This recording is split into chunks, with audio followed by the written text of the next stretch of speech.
Welcome to the Darkstream. Voxday, voxday.blogspot.com, and of course, a supporter of the God Emperor Trump. You know, the media is completely out of control. You know, they're running a full court press. They are desperate to try to somehow lay a finger on President Trump. You know, the summit was a big success.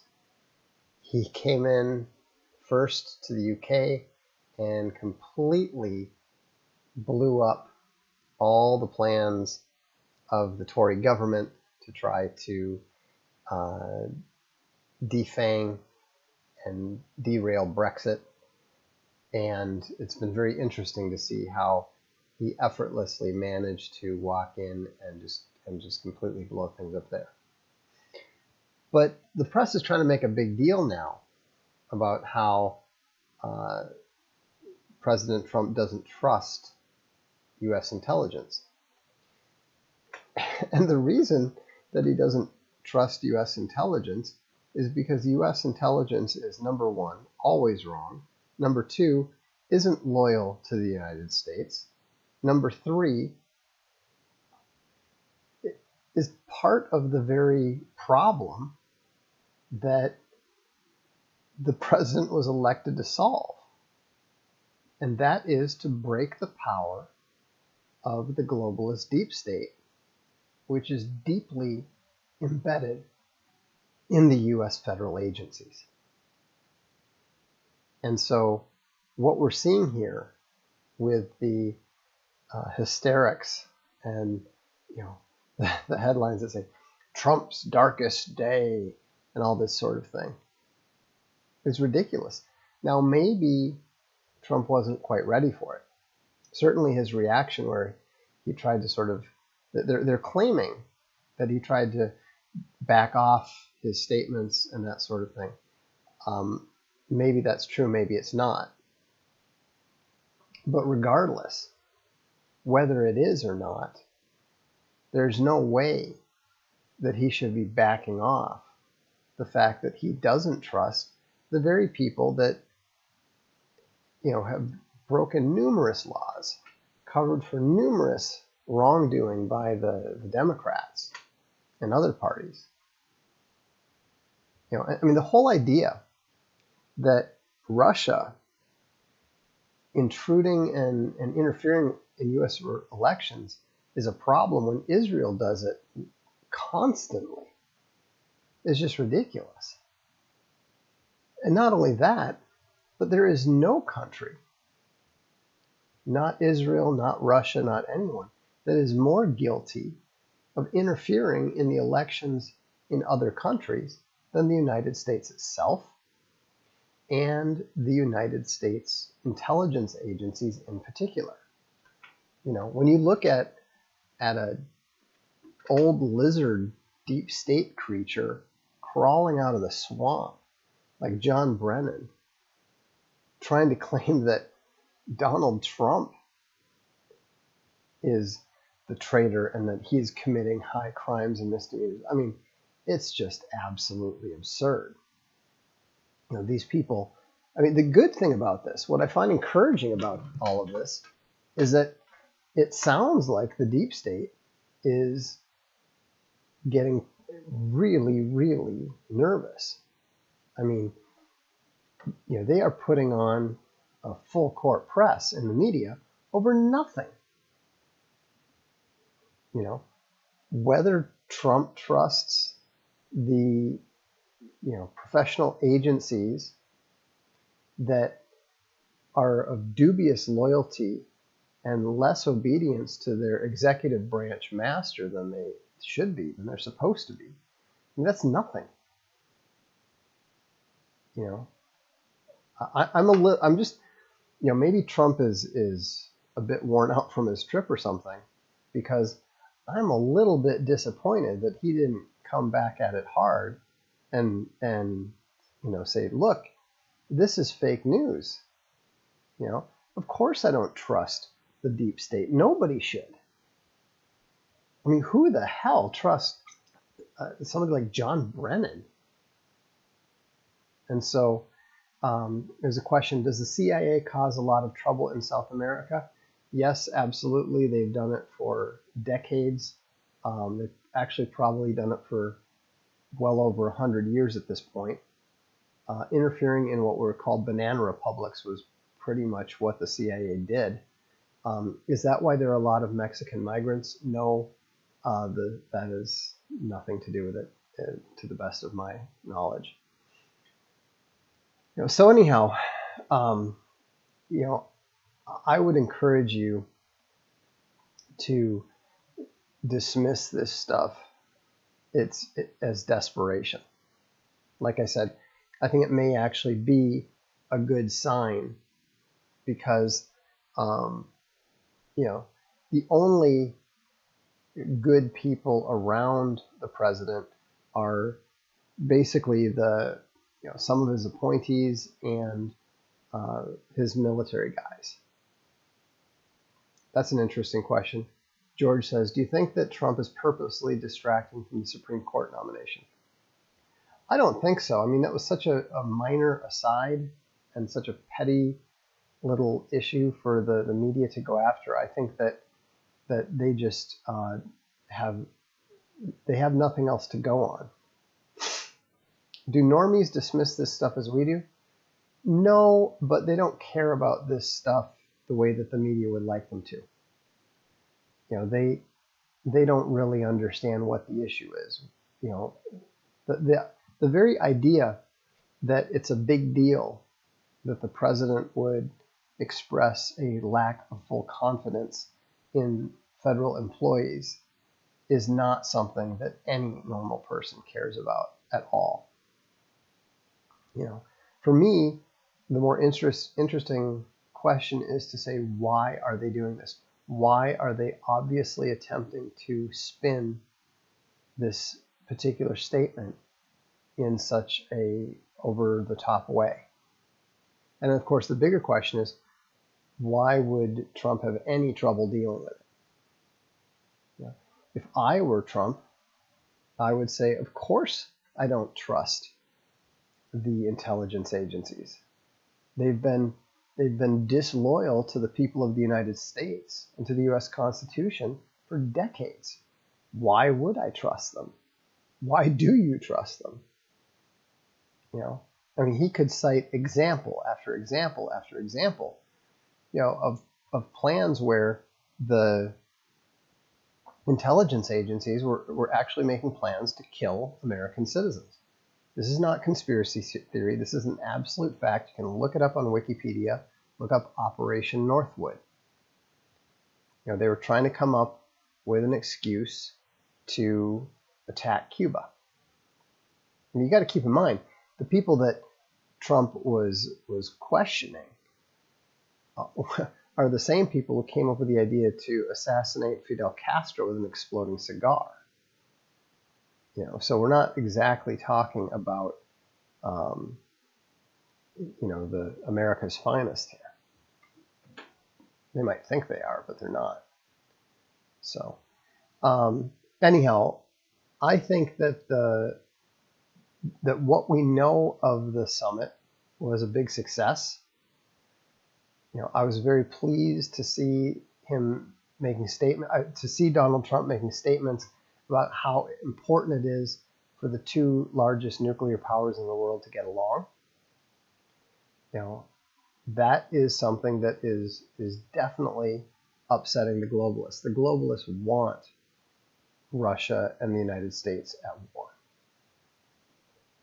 They want conflict. That's what they thrive on. And so it's a really good thing that Trump is making it clear that the United States and Russia should be friends. I really like that he was pointing out that the European Union are far more America's enemies than Russia is at this point in time. That's a good thing. And so, we don't know what's going to come of this. We don't know, nobody knows what Trump and Putin were talking about.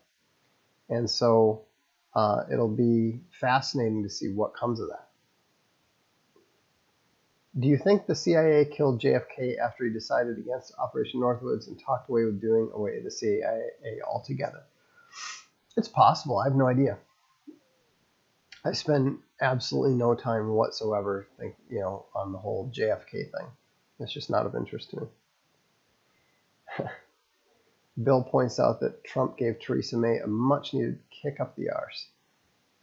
Yeah, it would have been better if he told her openly that she ought to resign, but c'est la vie.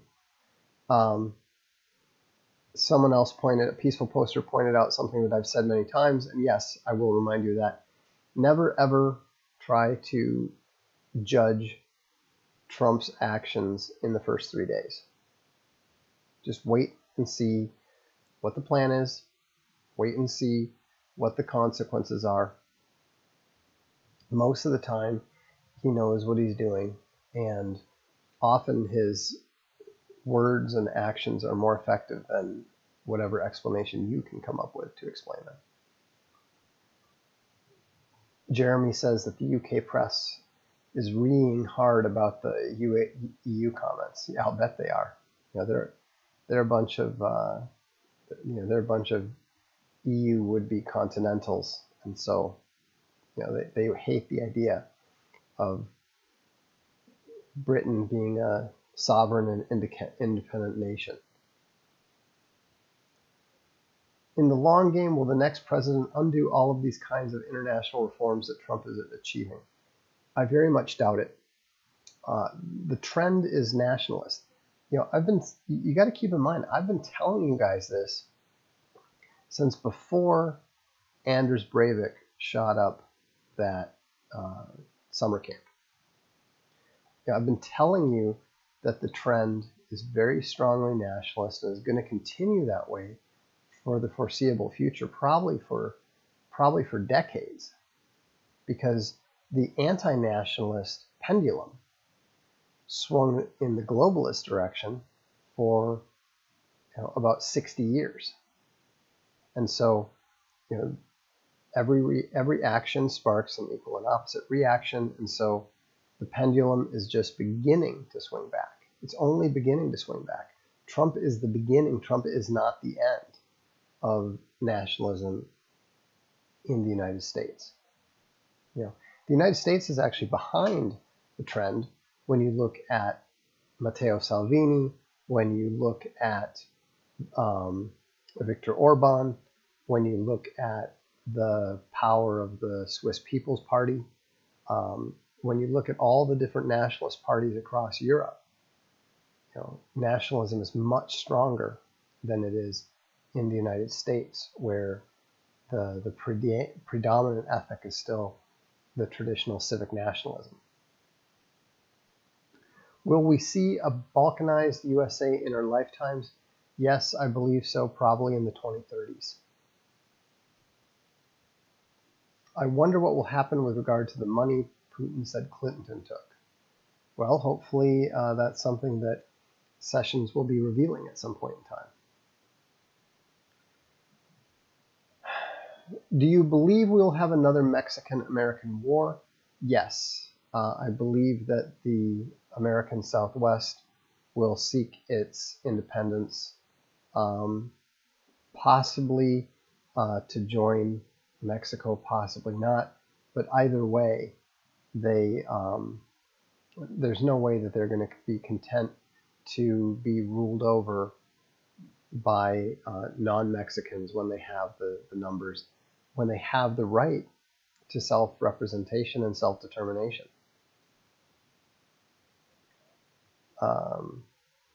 They never asked if Putin has damaging info on Clinton. I don't know who they is. The media? Of course the media is not going to ask that. But we'll see. We just don't know. We have no idea what happened at that summit. I suspect it is going to be bigger and more significant than the summit with North Korea was. The God Emperor is not in the habit of wasting his time. what can we do to prepare for U.S. balkanization? Go live where there are people who you want to live around. You know, I wouldn't want to be living in, you know, the suburbs of Atlanta or in New York City or something like that. So, Charles Ortel and various conservatives like Judicial Watch are homing in on Clinton Foundation fraud, and possibly with help from countries that Trump makes good friends with, like Russia. Well, yeah, I mean, everybody is. You know, if you read Q, if you pay any attention to that sort of thing, you know, the Clinton Foundation is one of the locuses of corruption, and a lot of interesting information is probably going to come out of there at some point. Question: where did the name Arkhaven come from? I don't really recall. Yeah, I was thinking of the imprint. You know, Arkhaven is the name of our primary comics imprint. It's what publishes Alt Hero, what publishes Chuck Dixon's Avalon, and I think that I wanted to present it as a place that is an ark, that is a haven from the SJW nonsense that fills the industry. And there's something about Arkhaven that just has a little bit of a Lovecraftian sound to it, so I like that too. From what nation will the lawless one come from? I don't know. You know, I mean, if the Antichrist is going to be an imitation and a parody of Jesus Christ, then you would expect that he would be a Jew of some sort. Maybe from Israel, maybe not. But I've heard lots of different things. I've heard everything from, gosh, what was the? There was a, I can't remember. But I've heard everything from Kazakhstan to I can't remember where else. But it's just silly. Avalon #1 is amazing, by the way. Thank you. Very pleased with how it turned out. If you haven't seen Chuck Dixon's Avalon #1 yet, you should definitely check it out either on Amazon or, as someone just mentioned here, they just ordered the Avalon #1 print edition, and that we just released that today. So if you want to get a gold logo edition, you know, these are gold logo editions are the special editions that are only 2,500 are printed. And so if you'd like one, I would encourage you to go to the Castelia Books direct store and pick one up. Yeah, somebody said it's like Arkham. That's true. Obviously, DC stole it for Arkham Asylum. And then the Grey Havens, that's true, from Tolkien. Question: can you give a brief reason for belief in God? Yes.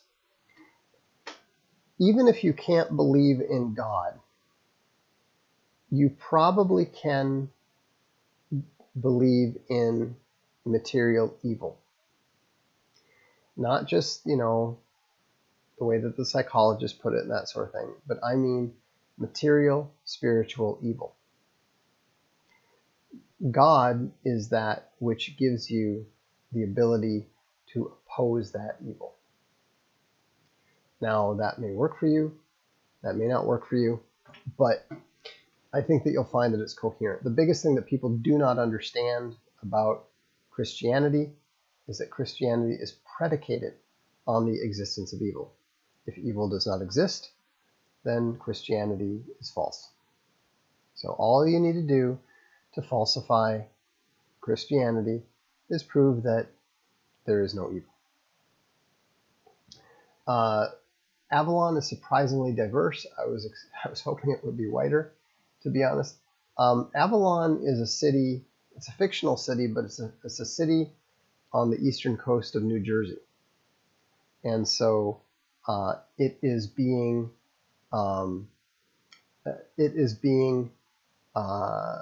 portrayed honestly.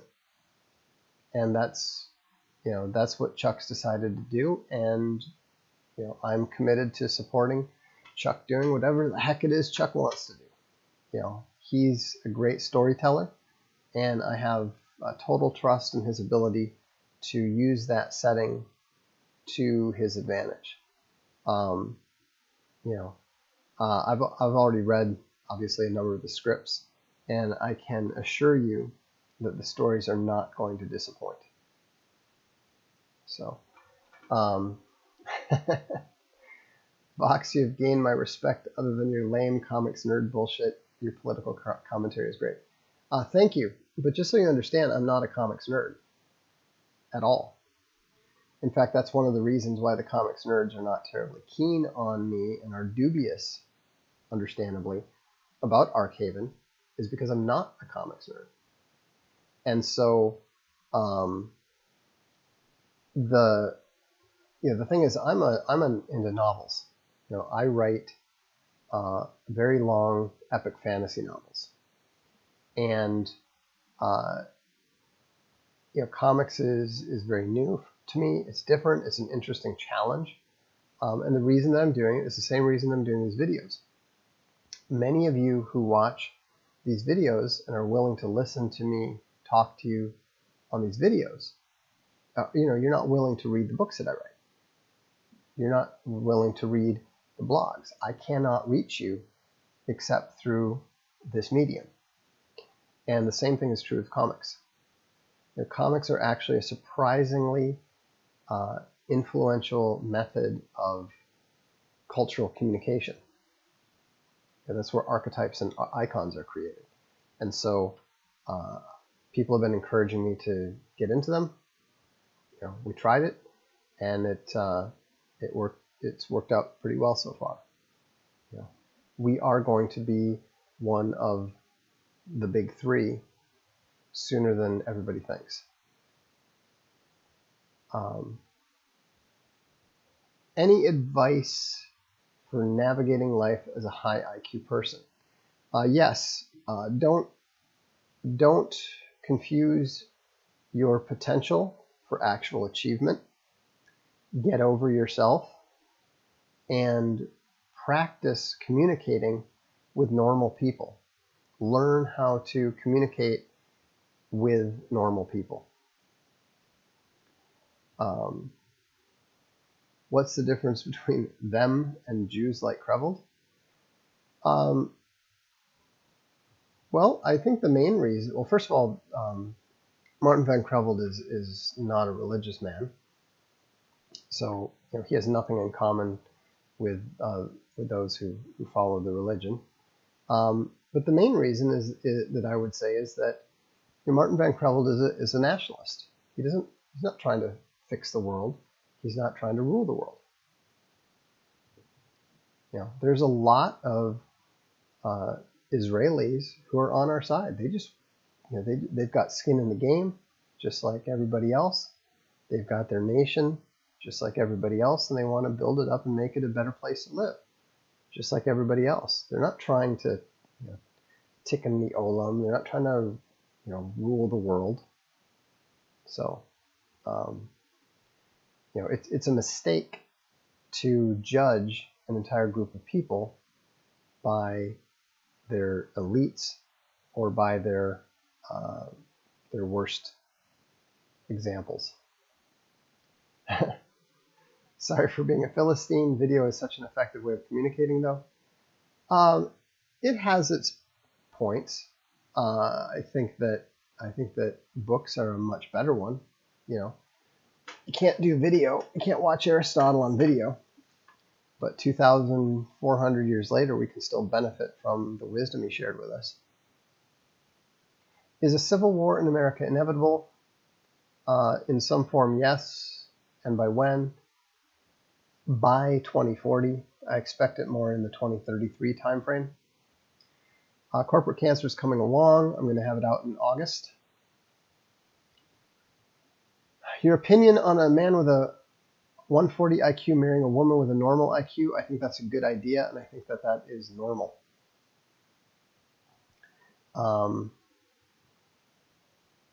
If it weren't for one of your YouTube clips, I might not have discovered Martin Van Creveld. That would be too bad, because Martin Van Creveld is one of the very few genuine geniuses it's ever been my privilege to meet.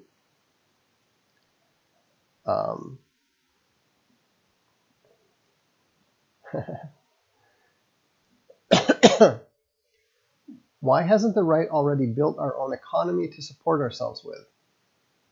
What is wrong with us? Why are we so content to rely on our enemy's mercy?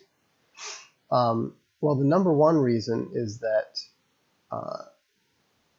it's very difficult to, because the finance is on the other side. The number two reason is that it's very, very difficult for competent right-wingers to look past their short-term, to look past maximizing their short-term material gain and give up some of that. And works were lost in Alexandria. Indeed, I totally agree. I've cut down to about 174, 175. It's just a lot easier to carry around the field. Let's see. How do you marry Netanyahu's foreign policy goals, aided by American dual citizens, with his command for the diaspora to return to Israel? I don't know what all of his foreign policy goals are. I don't think that his foreign policy goals are necessarily entirely in line with the world revolutionaries who want war with Iran. But I don't know. I mean, I don't pay close attention to Israeli foreign politics. So I'm not entirely clear what they are at the moment. Deep State found this channel. I'm pretty sure that everything I say or email is, on some, in some Deep State folder somewhere. That's what they do. Do you enjoy doing these streams, or are they a chore? Depends on the stream.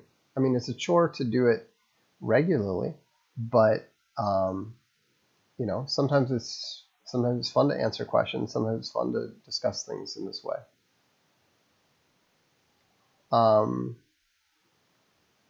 Let's see. Is there any hope for the Südlanders, or are they all going to get genocided? Well, there's always hope if they're willing to fight. If they just want to get rounded up again and put into camps like they did under the British, then, that's really their own fault. I mean, they did this to themselves. They allowed this to happen. They were a nuclear power. Nobody had the ability to force them to do anything. They embraced this. I mean, when you make bad decisions, bad consequences happen. I'm very excited about the upcoming Jordan Peterson Vox Adversity video. You should be. It's going to be interesting, no doubt. I have not read A History of Medieval Europe by R.H.C. Davis. Much love, y'all. I'm guessing that Sherry doesn't work for the Deep State. Thoughts on Putin's push to enlarge the Eurasian Economic Union? Well, they're just attempting to keep the nations of Eastern Europe from getting locked into NATO and the EU. So, anyhow, well, that's enough time for tonight. Thanks for tuning in. Like I said, trust that Donald Trump knows what he's doing. Pray for Donald Trump and Vladimir Putin. They are taking on some difficult opponents, but with the grace of God, they will win in the end, as will we. And so, don't allow your emotions to be manipulated by the media. And if you get a chance, check out our newest books. It's not just Chuck Dixon's Avalon, #1, but also the brilliant Superluminary by John C. Wright, which we'll have to talk about soon. And if you're interested in my old columns, we just published a volume 2 in hardcover, which is called Crisis and Conceit, 2006 to 2009. Have a good evening.